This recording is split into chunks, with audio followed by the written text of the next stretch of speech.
اس زمین پہ حضرت آدم علیہ السلام کے تقریباً 1000 سال بعد اللہ نے عراق کی زمین رافدین کا انتخاب کیا اور وہاں اپنے بندے یشکر بن لامک کو نبی بنا کے بھیجا، جن کو مختلف القاب سے آج بھی زمانہ یاد کرتا ہے۔ کوئی اللہ کے اس نبی کو عبد الغفار کہتا ہے، تو کوئی عبد الجبار، تو کوئی الیاس، تو کوئی کشتی والا نبی، اور کوئی نوح نجی اللہ کہہ کے بلاتا رہتا ہے۔ حضرت نوح علیہ السلام حضرت ادریس علیہ السلام کے پر پوتے ہیں اور حضرت آدم علیہ السلام کی 10ویں پشت میں سے ہیں۔ وہ قوم اس وقت دنیا کی بدترین قوم تھی۔ وہاں ظلم کرنا، نفسانی خواہشات پر فخر کرنا، بتوں اور شیطانوں کی پوجا کرنا عام تھا۔ اللہ کے نبی حضرت نوح علیہ السلام بچپن سے ہی ان کو بار بار سمجھاتے رہتے تھے کہ اس کائنات کا مالک ایک اللہ ہے جس نے ہر ایک چیز کو پیدا کیا۔ نوح علیہ السلام جب اللہ کے دین کی تبلیغ کرتے تھے تو ان کی قوم ان کو اتنے پتھر مارتی تھی کہ وہ پتھروں میں ڈھک جاتے تھے۔ تاریخ نے لکھا تقریباً 950 سال تک آپ تبلیغ کرتے رہے، بار بار پتھر کھاتے رہے، لیکن افسوس سوائے چند غریب اور مساکین کے کوئی بھی آپ پر ایمان نہ لایا۔ آپ اپنی امت کے لیے اتنا روئے، اتنا گریہ کیا کہ آپ کا نام ہی نوح پڑ گیا۔ بس اتنے میں اللہ اپنے نبی پر وحی کرتا ہے کہ اے نوح، اب یہ تیری قوم ہدایت نہیں پائے گی۔ نوح علیہ السلام رو کے اللہ کی دربار میں فریاد کرتے ہیں کہ اے اللہ، یہ انسان ظلم کرنے کو مذاق سمجھتے ہیں، ایک دوسرے کے خیال کرنے کو، مدد کرنے کو بزدلی سمجھتے ہیں، تیری عبادت سے منہ موڑتے ہیں۔ اے اللہ، اس میری قوم کو نیست و نابود فرما۔ جیسے ہی نوح علیہ السلام نے یہ بد دعا کی تو اللہ نے پیغام بھجوایا، اے نوح، ایک کشتی تیار کر، ان قریب تیری یہ ظالم قوم نیست و نابود ہو جائے گی۔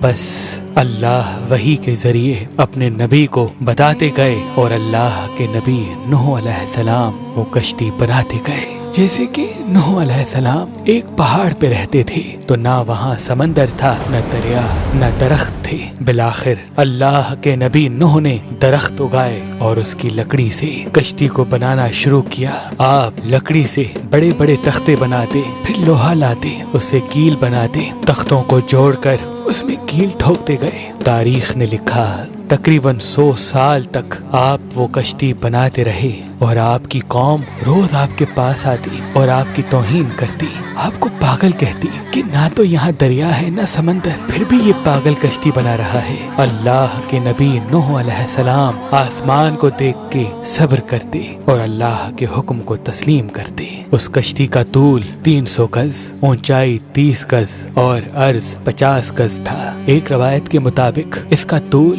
1 کلومیٹر سے زیادہ تھا۔ یہ کشتی عام کشتیوں کی طرح نہیں، بلکہ جس طرح سے اس کشتی کو نیچے سے بند کیا گیا تھا ویسے ہی اوپر سے بھی بند کیا گیا تھا تاکہ بارش کا پانی بھی کشتی میں داخل نہ ہو سکے۔ اس کشتی میں الگ الگ 3 درجے بنائے گئے تھے۔ نچلا درجہ جانوروں کے لیے تھا، بیچ والا طبقہ انسانوں کے لیے اور اوپر والا حصہ پرندوں کے لیے۔ ہر درجے میں ایک دروازہ تھا۔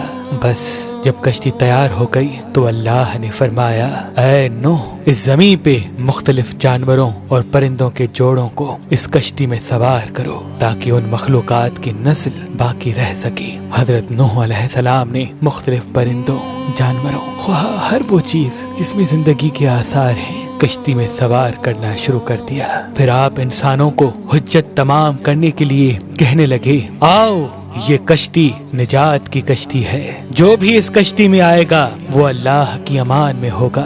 وہ پوری قوم ہنستی رہی۔ تاریخ نے لکھا آپ کے ساتھ تھوڑے سے ہی لوگ تھے جن کی تعداد بعض کتابوں میں 80 بتائی گئی ہے، جن میں آپ کے 3 فرزند حام، سام، یافز اور ان کی بیویاں بھی موجود تھیں۔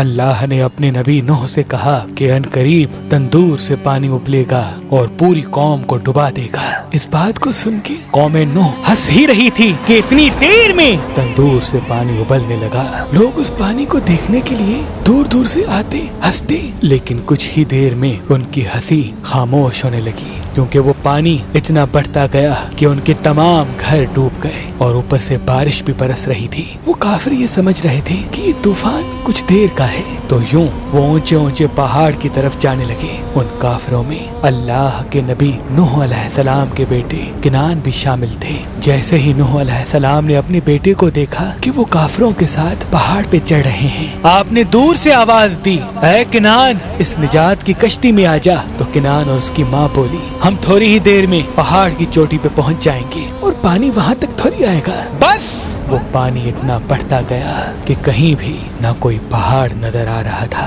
نہ کوئی درخت نظر آ رہا تھا، بس وہی بچے جو اللہ کے نبی نوح علیہ السلام کی کشتی میں سوار تھے۔ اس وقت پانی زمین سے 10,000 گز بلند تھا۔ مسلسل پانی بڑھتا رہا، چڑھتا رہا۔ 40 دن بعد پانی کا بڑھنا ختم ہو گیا، بارش بھی رک گئی، لیکن چاروں طرف صرف پانی ہی پانی تھا۔ تقریباً 5 ماہ تک کشتی پانی میں ہی طواف کرتی رہی، کسی جگہ پہ نہ ٹھہری۔ بالآخر دریائے دجلہ کی مشرقی سمت میں ایک پہاڑی جس کو کوہ ارارات کہتے ہیں، اس کی ایک چوٹی کا نام جودی ہے۔ اس چوٹی کی اونچائی تقریباً 13,000 فٹ ساحل سمندر ہے۔ کشتی نوح اس چوٹی کو لگ کے ٹھہر گئی۔ یہ تاریخ 10 محرم اور جمعے کا دن تھا۔ بس اللہ کے نبی نوح علیہ السلام نے کبوتر کو بھیجا کہ دیکھ زمین پر پانی خشک ہو رہا ہے یا نہیں۔ کبوتر گیا اور زیتون کی ٹہنی اٹھا لایا۔ اللہ کے نبی نوح علیہ السلام نے اللہ کا شکر کیا اور یوں رفتہ رفتہ پانی کم ہوتا گیا۔ آپ اور آپ کی جماعت تقریباً 5 ماہ تک جودی پہاڑ پر ٹھہرے۔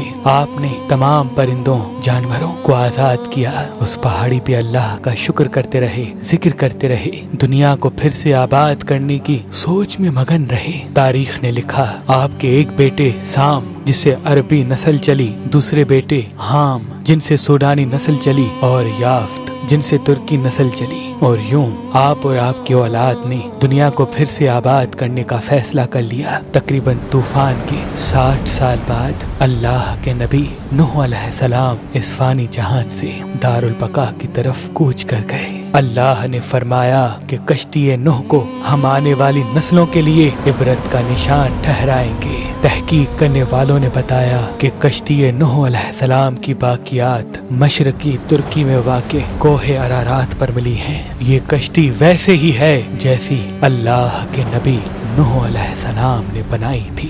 سلام ہو انسان کی نسل کو پھر سے زندگی دینے والے اللہ کے نبی نوح نجی اللہ علیہ السلام پر۔